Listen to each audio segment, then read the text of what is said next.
Hey, what's up you guys? It's me, Ultra, and today I'm gonna recap Before the 90 Days Season 7. I'm very excited because I actually really enjoyed the plot lines that they had in this one. Even though it seemed like they were trying to be very diverse, I thought that it wasn't excessive. Disclosing my condition to Renee even brought us closer, and I hope someday we will get married. That's what we've been missing, is seeing new faces. So we had Renee and Chidi. So this couple's interesting because they have some disconnect between their beliefs, where she believes in aliens and he is a Christian. He's actually blind and she has all of these animals on her property. It's a big eggies. Thank you, chickens. She has 130 chickens, 5 ducks, 5 dogs, 3 cats, and she also has a horse and 2 children, and she makes her money by selling the eggs from her chickens. And she says that her favorite pets are the chickens because she has some kind of soul connection with them. She feels like one of them is looking at her and wants to be talked to when she's talking to the other. Like if you're looking at one and you only talk to that one, the other one will look at you. Chidi's actually from Nigeria. He's from Lagos, like Mako is. And she mentions that she has never truly experienced love or romance because she has these children from what she deems to be a toxic relationship, and she said that she was never cuddled and never shown any kind of affection. She is deeply insecure about her body, so she was very excited about the fact that Chidi is blind. I'm very self-conscious about how I look. When I used to be intimate with a guy, I would always leave a shirt. Lights better be off. So him being blind is a huge turn on. He apparently became blind because his friend was climbing a tree and an apple fell from the tree and it hit his right eye. And because of his vision impairment, he ended up falling. He lost vision in his other eye, which is just, it's so sad and so catastrophic, you know? So he's kind of had to learn how to live without his vision, and he lost it later on in life, and he can still see colors. The way that it came about that he was blind, because he didn't actually tell her, was she sent him photos of herself and she did not receive back a reply. Like saying you look good or you look beautiful or anything like that. So she tried to get his attention by sending him a booty photo, and he still didn't respond to that. So she was like, hey, what's going on? Like, are you not interested? And that's when he actually revealed that he was blind. Knowing that Chidi fell for my heart and my words and my mind and not worrying about my body and what it looks like, I felt truly accepted by him. He actually said that he didn't even know that he was talking to a white woman, and she loves the fact that he fell for her because of her personality and the connection that they had rather than her body. She says that she's so insecure that she can't even get naked in front of a man. When it comes to intimate time, she'll keep a shirt on and she doesn't like coming out of the shower. So for her, it works out. Her family actually called out the fact, like, are you fetishizing the fact that he's blind? Because she said once she found out that he was blind, that she was going to be with him forever. And they also brought up a very important point, that has she even looked into what his limitations are and how to be a good partner? She said that he's very self-sufficient. He can cook, he can help with peeling potatoes and wash his clothes. But he did reveal that he does have some struggles. While he's an athlete and he does play soccer, and I think he plays with a blind team, it sounded like, because they had varying degrees of vision, so they would all wear goggles to even out the playing field, make it so that they're all have the same vision, I guess. He did mention that the urban planning in Lagos, Nigeria is difficult because it's very congested and it's not ADA friendly. There's not ramps, or the urban planning is just not very good for people that have disabilities. Despite all this, I really respect the fact that he overcame these limitations. I also felt that Chidi was very attractive. He was very cute. He had very nice face features. He could almost be like a model. He was expressing that when they met, he was somewhat into his Christianity, but as time has progressed, he's become very devout and he reads the Bible in Braille. He finds some sense of comfort from that and the passages that state that God will heal you. I think that he really feels a sense of healing in his soul when he reads the Bible, because the Bible is very positive and it has a lot of very good wisdom in it. She believes that she's woke and she believes in aliens and she believes that we all have the same God, but this God is like from another galaxy and possibly an alien. There's a whole other world and galaxy out there. I know for a fact that aliens exist. UFOs, Illuminati. These are all things that humans need to understand if we have any hope for the future. So it seemed like she was really into conspiracy theories as well, because she mentioned the Illuminati, which I thought was a bit of a red flag. Like, is she one of those QAnon people? I don't know. He was saying that now that he's so into his Christianity, he doesn't even want them to sleep in the same room. He wants them to get married. And he did mention she has a temper and she tends to be very dramatic, and I think that's a little bit of insight into why her relationships haven't worked, because it does take two people to engage in a toxic relationship. Chidi, people like him keep on living the way they are, believing that they're with God when they really are not. And sometimes a person will choose the same kind of people to have that dynamic, but sometimes it's like half and half. Me personally, I've had some good relationships and some bad ones, but it sounded like with her relationships were just not based on any love or any form of mutual respect, and she had children with these other men. She's very dead set on the fact that she wants to convince him to convert to her alien beliefs, which I don't see going very well. I honestly don't understand why she subscribes to these beliefs. I think that we're gonna see a lot more coming up of the red flags that she has and things like that, because I think she probably has a ton of very weird ideas about life in general that are sort of fringe and strange. So very excited to see what happens with that couple. So then we also had Loren and Faith. First, they introduced Loren, and he is a drag queen assistant, and he mentioned that he grew up in a small town where people would frequently say that he appears to be gay or he was the weird boy. He did mention to us that he is attracted to femininity, and he referred to himself as gynosexual, which is interesting because I have heard a medical term for men that are attracted to trans women, and it's gynomorphophilic or something like that. Basically, like morpho is like transforming into. So he said that he likes trans women with or without Peters, but he prefers trans women that have Peters because they're more fun to play with, and he says that the trans woman Peter is more feminine and it's different because of the hormones and because of the grooming tendencies. So that was interesting. He did reveal that he had a woman as an ex-girlfriend, and that woman was helping him and supporting him, and she did indicate that, you know, he does like the combination of Tata's and Peter, which she wasn't able to provide for him, but it seemed like she was paying for him, and he was saying he's completely broke. His partner is called Faith, who is in the Philippines, and in the Philippines they refer to them as ladyboys. They don't use the trans title. When it comes to Loren, he really is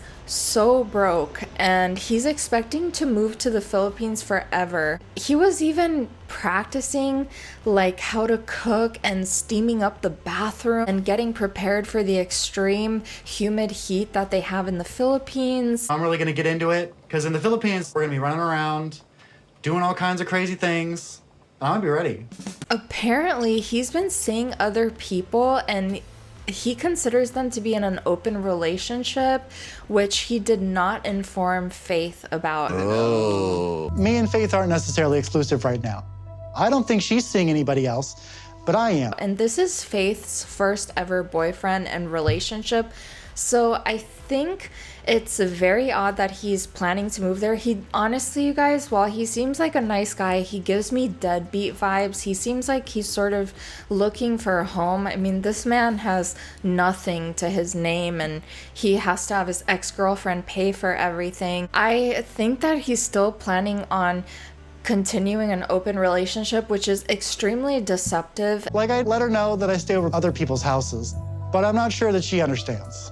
Relationships are all about consent, and I don't see how Faith could possibly consent to being in this arrangement when she's not even aware of it. And I just think it's extremely deceptive and inappropriate to spring these types of things onto people. It's a huge betrayal. I think that Faith is going to be extremely hurt once she finds out what's really going on there. And Faith seemed really nice and, you know, pretty innocent, and I think it's gonna be a very big shock, and we might even find out.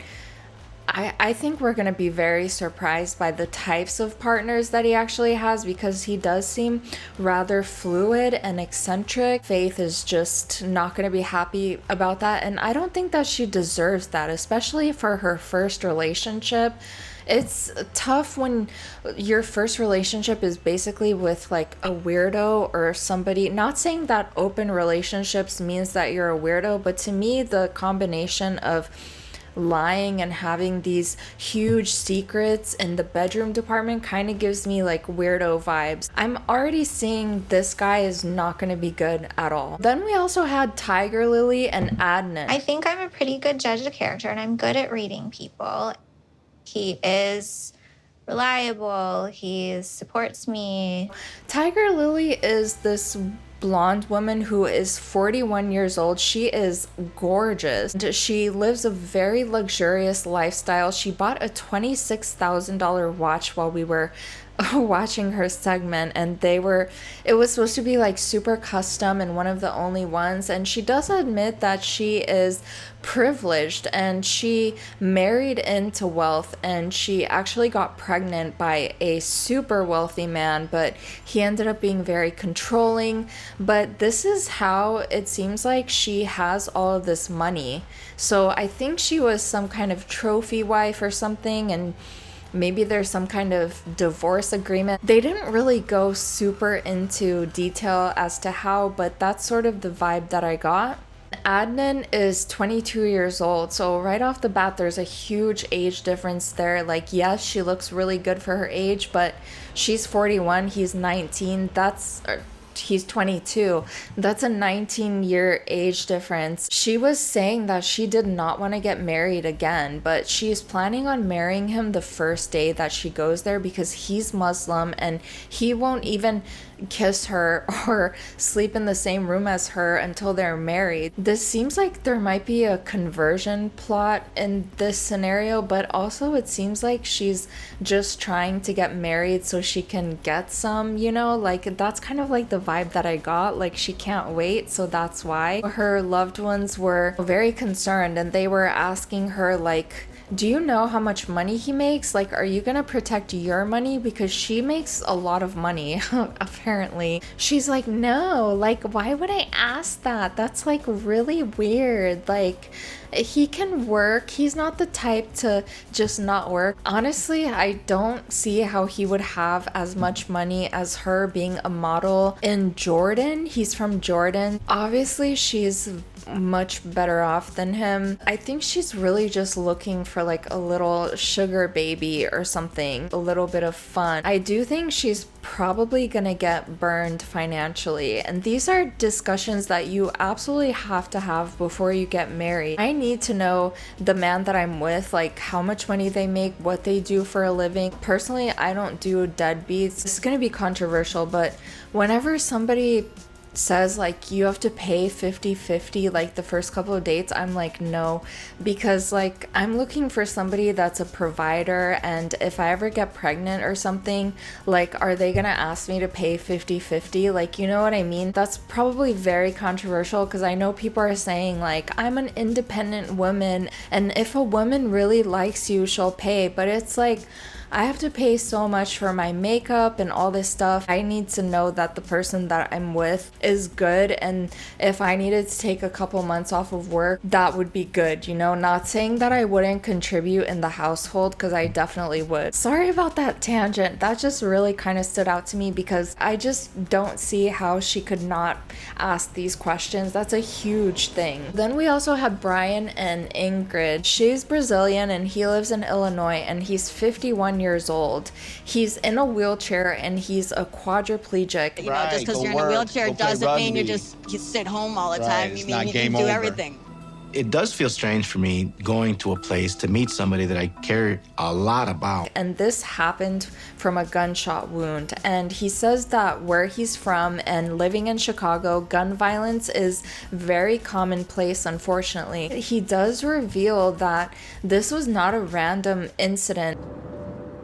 My carjacking was not some random event. There's a lot more to the story.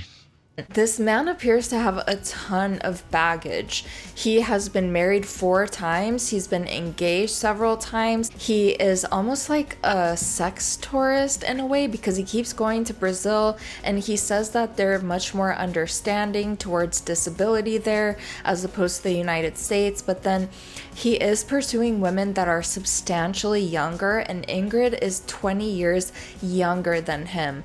So I think he's probably going to reveal to her something about drugs and, you know, dealing. I think it's going to be something like that, like a deal gone wrong, because I can't imagine, or stealing something, because otherwise why would somebody come and try to carjack you and it's not an isolated event? Like, these are things that just happen in addiction, and I've known people that get sucked up in things like this, and typically they have done something to upset the other person and it's retribution. Even his daughter kind of stated, like, aren't you tired of going to Brazil and just, you know, doing the same thing, meeting all these different people? I didn't really like his storyline. He is also an athlete. He plays wheelchair rugby and he travels the world. That's how he ended up speaking Portuguese very fluently. And then he talks a little bit about the intimate aspects and how quadriplegic men need Viagra and they have to keep it on hand, and Ingrid apparently doesn't know this, and that finishing, if you know what I mean, is very scary for them. They could have a heart attack or an aneurysm, they get a headache, and she doesn't know about these things, and she doesn't know the extent to which she's gonna have to help him and load him in the car and things like that. I think it's just another terrible decision that he's making in his life, because he seems like one of those like sex and love addicts. I get that it's hard for him to find somebody. And another aspect was also that Brazil is not as ADA friendly. So yeah, that guy is just another red flag to me. So I'm very curious what you guys thought about the episode. I'm getting back into watching the show. It's been really difficult because I wake up at 5 a.m. to go to work. I start at 7:30 and then I don't get off till 4, and I have a couple of hours, but for some reason, like, I'm just tired after work, and then like all of a sudden it's, you know, 8 or 9 p.m. and I have to get ready for bed. So I'm actually filming this, like, I'm gonna edit the next day. But yeah, I felt a little bit lonely, and I know it's my fault because I haven't been posting. I did post and then I was like, oh, nobody's seeing my videos, nobody's there, like none of my, well, some of my chatters were there, but I was like, yeah, my friends aren't really here, my chatters aren't really here, like, you know, it just made me feel kind of bad. But I know it's like all in my head, and it's the fact that I haven't been posting. So yeah, if you could engage, it really helps me and it helps me feel better. Yeah, that's about it. I got these cute earrings and they match with this juicy shirt that I got. I'm obsessed. So yeah, very curious what you guys think. Let me know in the comments. Love you guys. Bye guys.